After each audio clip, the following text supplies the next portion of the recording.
Hey folks, Jimmy here, aka Pal Over Dead. Welcome back to the channel and welcome to the latest issue of Warhammer Age of Sigmar Stormbringer magazine.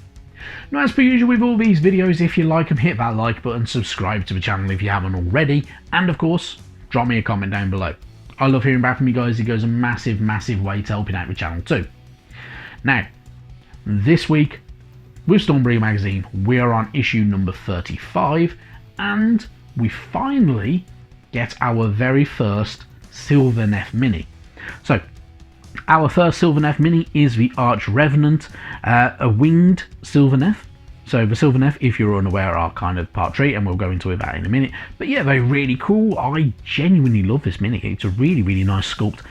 There are, however, some bits that are very fragile and easily broken, including the horns on the head, and even the spear as well can be broken very easily, and especially things like the little branches that stick off the Sylvaneth.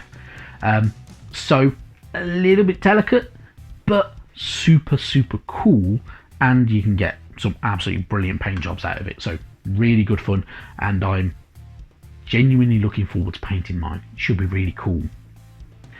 Into the issue we go. First off, we are of course greeted by the Sylvaneth. So the Sylvaneth are the guardians of nature in the mortal realms. They are a proud, warlike people, and they stand ever ready to repel invaders and take gory revenge on any who would despoil their sacred glades. So the Sylvaneth were made long ago to guard nature in the mortal realms. These beings are made from the life magic and spiritual energy, and their forms often resemble the forest they are sworn to protect.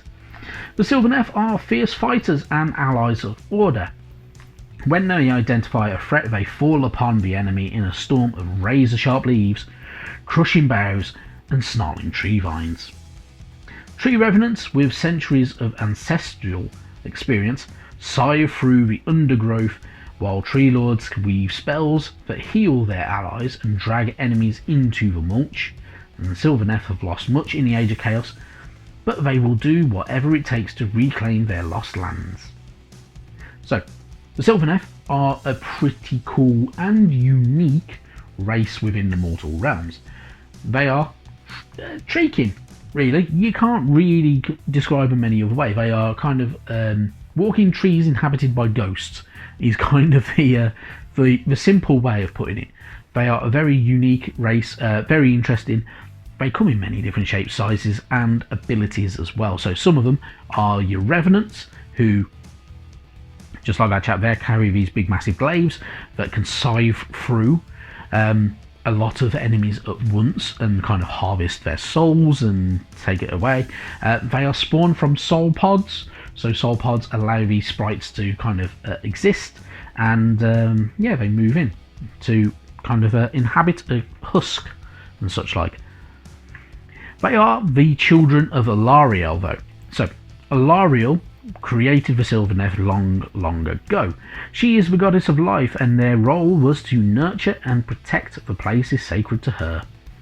Alariel's power suffices the Sylvaneth, binding them together in the Spirit Song, a harmonious magical energy that connects the Sylvaneth to Alariel, to each other, and to nature in the mortal realms. So, with the Sylvaneth, they are of course tree kin, so they are very kin to trees. They look like trees. There are tree lords, who are giant, monstrous units that can utilize magic and very powerful physical attacks, which are pretty damn cool.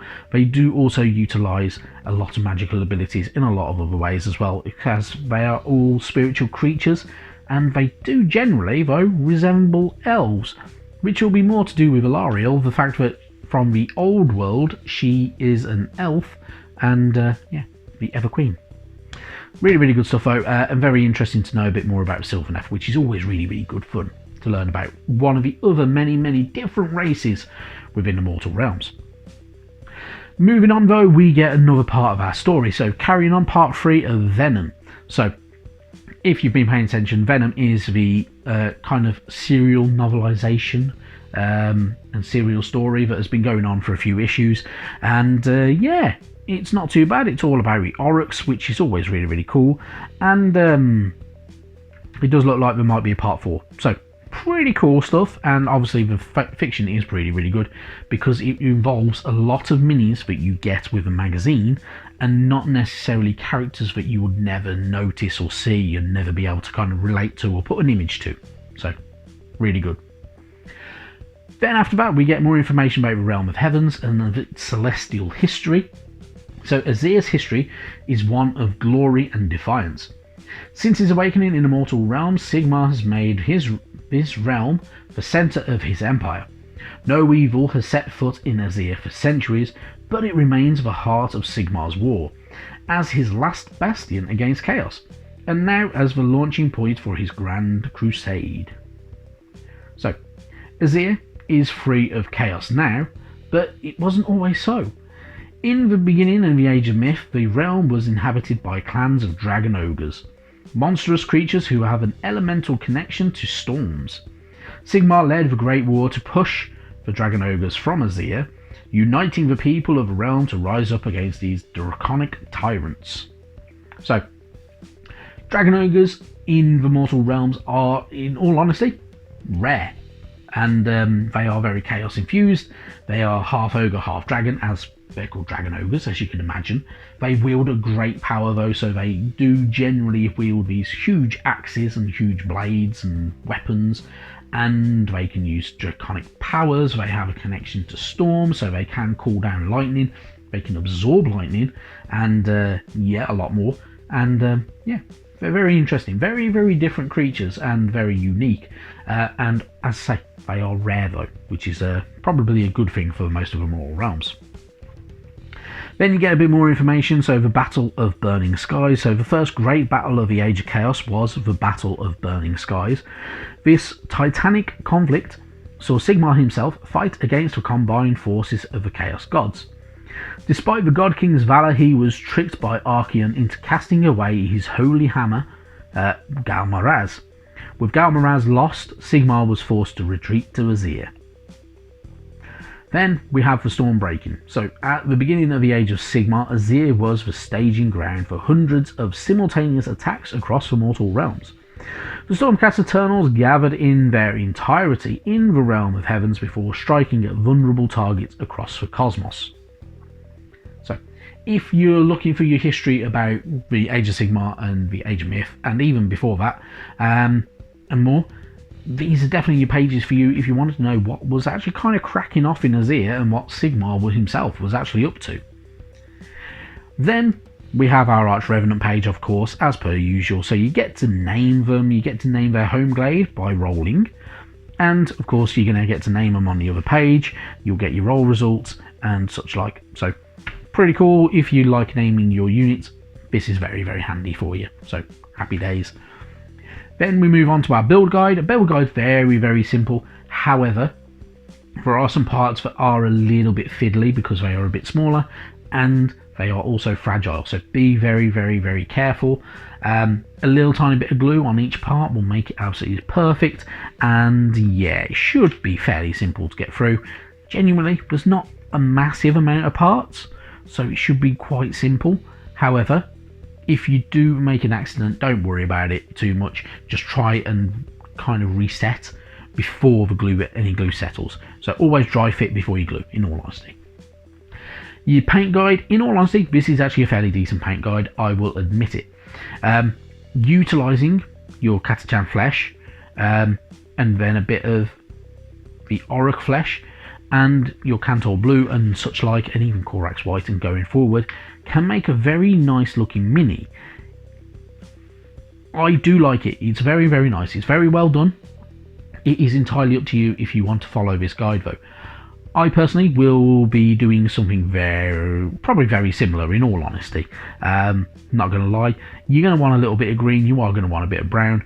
If you want though, and you don't want to use Catachan flesh, you can use Dryad bark.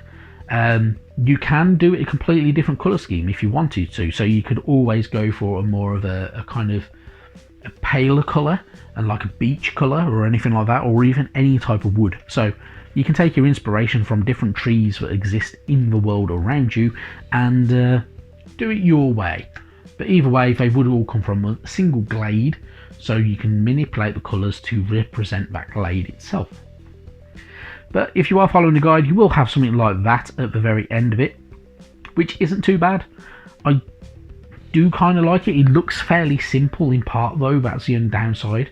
Obviously, as the magazine goes on, other bits will get added to it, so don't worry too much about the kind of simplicity of everything. But if you want to add your own flair to it, add your own flair by all means. You can get a really cool looking unit out of it, but you are going to want to remember how you paint it up if you are going to go off script, to match up other Sylvaneth later on, to make them kind of all fit together. That's the main thing. Then moving on, we get more of the advanced rules. So page 15 of the advanced rules, and all to do with pitched battle profiles, unit size, factions, types, everything like that. Your points values, battlefield roles, and a few notes at the end of it as well. And yeah, really good stuff, and also very important for playing games. Then you've got your war scroll for the arch-revenant, so it does have the revenant's glaive and tail pincers should I say, and of course it can fly, so it's a really cool unit. It has some abilities. It is a champion of Kurnoth, who is an ancient god and not very common anymore, until possibly in the future, and yeah, really good. But you obviously, on the other page, you get a bit more of a tutorial how to utilize stuff like the crescent shield and the call to battle as well. And then moving on, we get our War in the Woods.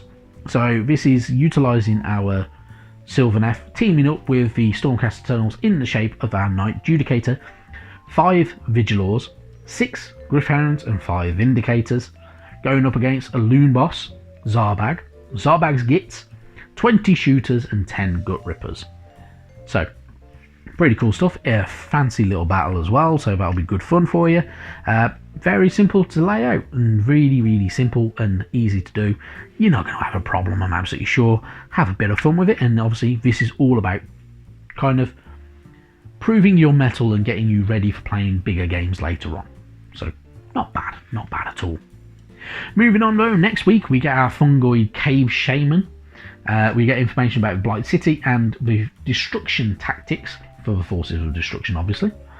And then in issue 37 we get the Thari's Guardians, which is another one of the Warhammer Underworld's warbands that has been since discontinued. We get more information about how Allegiance abilities work, and we also get information about the Armies of Death as well. Really good stuff, a lot to look forward to obviously, and it should be really good fun. So genuinely a lot to look forward to with the magazine. Obviously with Sylvaneth coming in, it gives us a bit of something different to paint and look into, gives us new unique avenues, and gives you a better idea of what other armies are available and can be utilised in the Age of Sigmar. So happy days. Right, that's it from me. I've kept you all long enough.